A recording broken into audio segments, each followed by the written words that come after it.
learn and play. ألعب وأتعلم. هيا بنا. بسم الله الرحمن الرحيم. الحمد لله رب العالمين، وأشهد أن لا إله إلا الله وحده لا شريك له، وأشهد أن محمدا عبده ورسوله صلى الله عليه وعلى آله وصحبه ومن تبعهم بإحسان إلى يوم الدين. أما بعد. Donc comme on avait commencé à en parler la semaine dernière, rapidement, un des sujets importants, surtout à votre âge, c'est le respect des parents. D'accord ? Parce que généralement, à votre âge, on commence à grandir, à avoir ses premiers boutons, à avoir la voix qui commence à muer, commence à avoir un muscle, hein? Et on a souvent tendance à être dans une phase de rébellion, de commencer à vouloir faire ce qu'on veut, etc.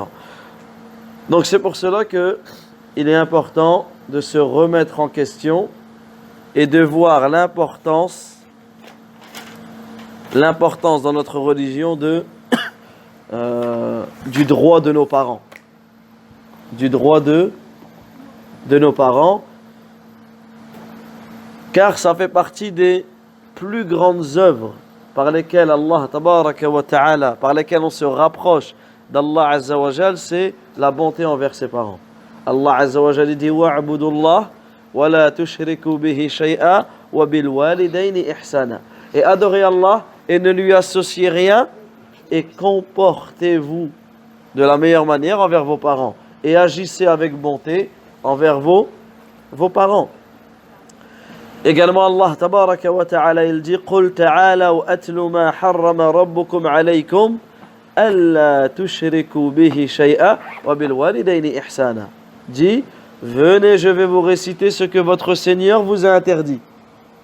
Venez, je vais vous réciter ce que votre Seigneur vous a interdit. Ne lui associez rien et soyez bienfaisants envers vos parents.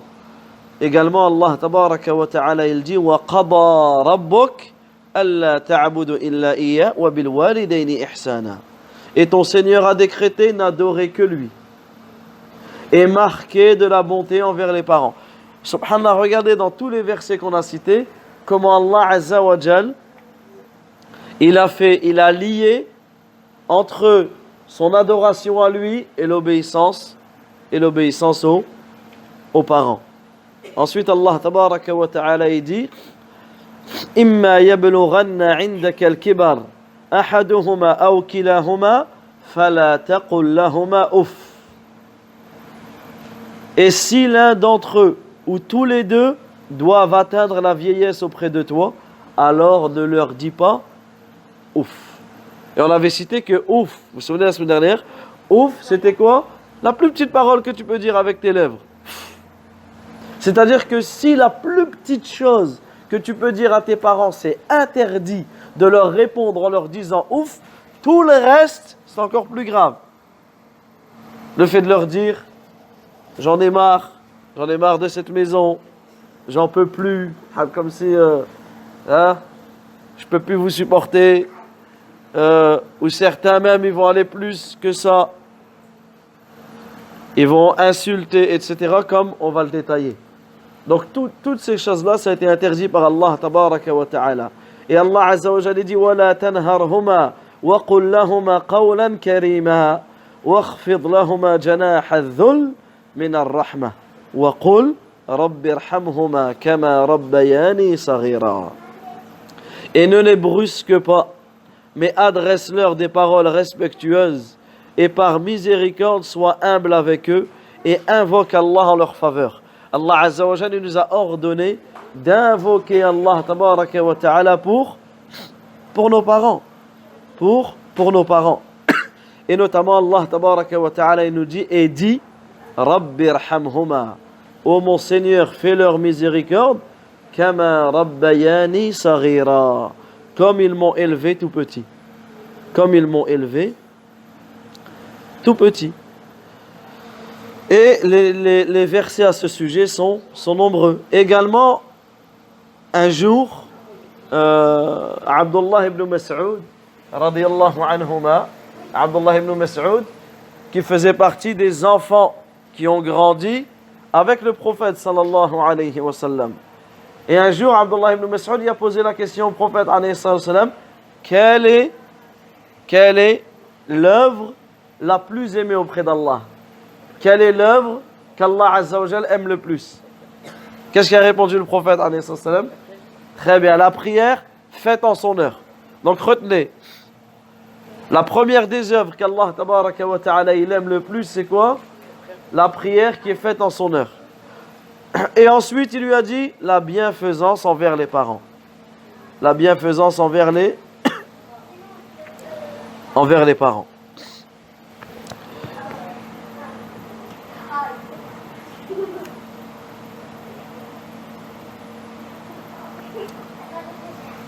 Également, le prophète sallallahu alayhi wa sallam, un jour, il a cité les péchés les plus graves. Car vous savez, les péchés se divisent en plusieurs catégories. Il y a les grands péchés, il y a les petits péchés. Mais parmi les grands péchés, il y a des péchés qu'on appelle al-mubiqat, qui font périr la personne, qui ramènent la personne tout droit en enfer. Le pire des péchés, c'est lequel? La pire chose qu'un être humain peut faire. C'est laquelle, Nidal? C'est très bien, le fait d'adorer autre qu'Allah. Celui qui a une autre religion, qui adore autre qu'Allah. Ça, c'est le fait d'adorer autre qu'Allah, le fait de faire du shirk, du polythéisme. C'est un péché qui est tellement sale que même l'enfer, il ne peut pas le purifier.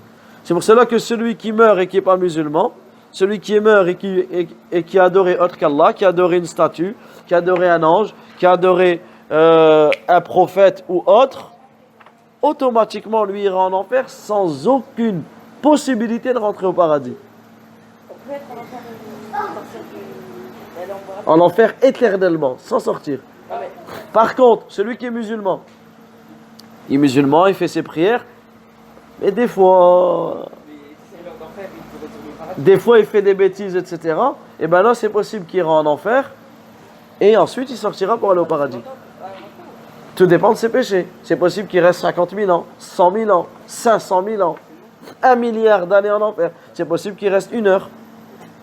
C'est possible qu'il reste 1 minute. Tout dépend. Pourquoi?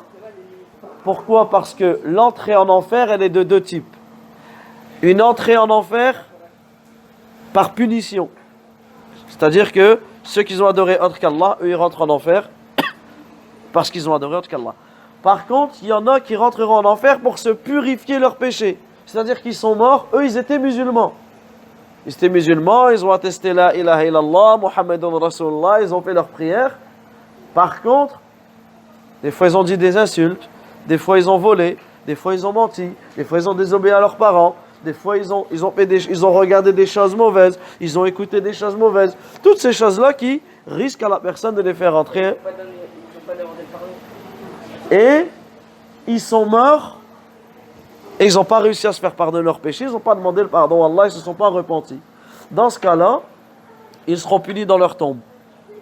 La tombe, c'est un trou parmi les trous de l'enfer ou un jardin parmi les jardins du paradis. Si dans leur tombe, ils se font purifier leurs péchés, eux, ils iront au paradis. Par contre, si l'heure du jugement, il sonne et ils ont encore des péchés, soit Allah il les pardonne, ou soit Allah Azza wa Jalla, il les met en enfer temporairement, ce qu'on appelle dukhul at-tathhir. Ils rentrent en enfer pour se purifier de leurs péchés. Ils rentrent en enfer pour se purifier de leurs péchés. D'accord? Et eux, ils sortiront au paradis. Pourquoi? Parce qu'ils ont dit la ilaha illallah. Et là, on voit la valeur et l'importance du tawhid, l'importance de l'unicité d'Allah Azza wa Jal, de dire la ilaha illallah, de connaître Allah Azza wa Jal. Naam. On sait qu'au jour de la résurrection, un jour, ce jour-là, il dure 50 000 ans. Ah, ça va, quand tu dis 50 000 ans, ça veut dire une journée. Une journée, ça dure 50 000 ans. T'as quel âge là? 13 ans. C'était long ta vie depuis que t'es né ou pas? Ça va, hein? Quand même, 13 ans. C'est beaucoup, 13 ans ou pas? Bah, t'imagines, toi, 50 000 ans qu'une seule journée. T'imagines ou pas? 50 000 ans, ce jour-là, les gens, ils attendront d'être jugés. C'est pour ça, pour le croyant, ça passera comme... ça passera rapidement. D'accord? Donc, on a dit parmi les pires des péchés, donc on a dit le shirk. Et le prophète, sallallahu alayhi wa sallam, il a cité le shirk, le fait d'adorer autre qu'Allah, et le fait de désobéir à ses parents. Le fait de causer du tort à ses parents, de désobéir à ses parents, ça fait partie des pires des péchés qui jettent la personne en enfer, qui encourent la colère d'Allah, tabaraka wa ta'ala. C'est pour cela que durant les cours qu'on va faire, on va voir qu'est-ce que ça veut dire causer du tort à ses parents, comment on peut causer du tort à ses parents, c'est-à-dire des choses qu'on fait des fois on ne sait même pas, mais ça rentre dans le fait de causer du tort à ses parents. On va donner des exemples et on va donner des causes. Et on va donner les moyens d'y remédier, des moyens, des choses à faire pour ne pas désobéir à ses parents. Et ensuite, on va parler de la bonté. C'est-à-dire quoi la bonté envers ses parents? Comment on peut être bon envers ses parents? Qu'est-ce qui nous aide à être bon? Et on va donner des exemples de bonté et les relations que l'on doit avoir. Naam? J'ai pas entendu. Les athées, celui qui est athée, c'est-à-dire lui, il reconnaît, lui, son Dieu, c'est le néant. C'est ça, il croit en rien, c'est-à-dire que lui, c'était un mécréant, qui croit en rien, qui a tout rejeté. Parce que là, lui, sera jugé comme celui qui adorait autre qu'Allah. Parce que lui, sa divinité, c'est le néant, c'est rien. Eux, pour eux, c'est le hasard qui a... tout est venu du hasard. C'est la nature. Comme si tu lui dis, bah vas-y, bah, j'attends que 1 million d'euros, il vienne devant moi. Comme ça. Il va dire, c'est pas possible. Tu dis, bah c'est la même chose. Tu vois? Comment tu peux croire en rien? C'est inconcevable. C'est pas logique. Comment tout ce qu'on est, avec la perfection de la création, comment Allah a créé la terre, a créé le ciel, a créé les nuages, a créé les arbres, il nous a créé nous, il nous a créé notre cerveau, nos yeux, toutes ces choses-là, comment ça peut être le fruit du hasard? Il n'y a que quelqu'un qui est bête qui peut penser comme cela. Oui?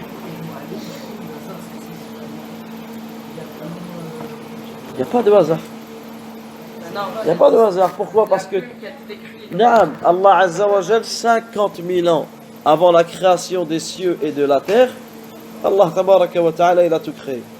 Allah Azza wa Jal, il a tout écrit, pardon. 50 000 ans avant la création des cieux et de la terre, Allah Azza wa Jal, il a ordonné à la plume de tout écrire.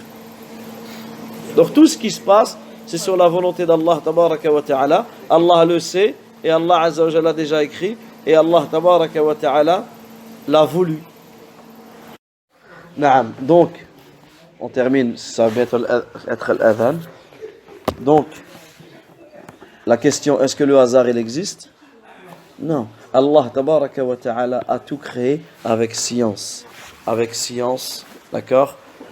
Avec volonté. Allah Azza wa Jal, il a décidé de toutes choses. D'accord, les enfants? Non, toutes choses. La moindre goutte qui tombe, peut-être que pour toi elle est inutile, mais elle a été créée avec une sagesse, avec une logique. Tu vois? La moindre fleur, peut-être que toi tu la regardes même pas, tu la vois même pas. Par exemple, il sait que c'est sa fleur. Ouais, je vais le remettre à sa place. Naam. J'entends pas. Allah Tabaraka wa Ta'ala, c'est lui qui a créé Shaitan. Et il a créé pour nous éprouver, nous. Mais si. Shaitan, il ne peut rien faire si Allah Azza wa Jal, il ne lui laisse pas, il ne donne pas l'autorisation. Donc Allah Azza wa Jal, il a créé le bien et le mal pour voir lequel de nous est le meilleur en œuvre. Allah, il a créé le Shaitan pour voir pour nous tester. Bien qu'Allah Azza wa Jal, il sait tout. Allah il a besoin de rien, il sait tout. Mais Allah Azza wa Jal, par sa justice, il nous a envoyé des épreuves pour voir de nous qui va suivre le shaitan et qui va le combattre. Moi j'ai une question. Non, mais il sait déjà. Mais par sa justice, il te met ces épreuves pour que toi, tu puisses, lorsqu'il va te juger, toi-même tu puisses reconnaître cela. Ça se peut qu'il va avoir un prophète. C'est impossible.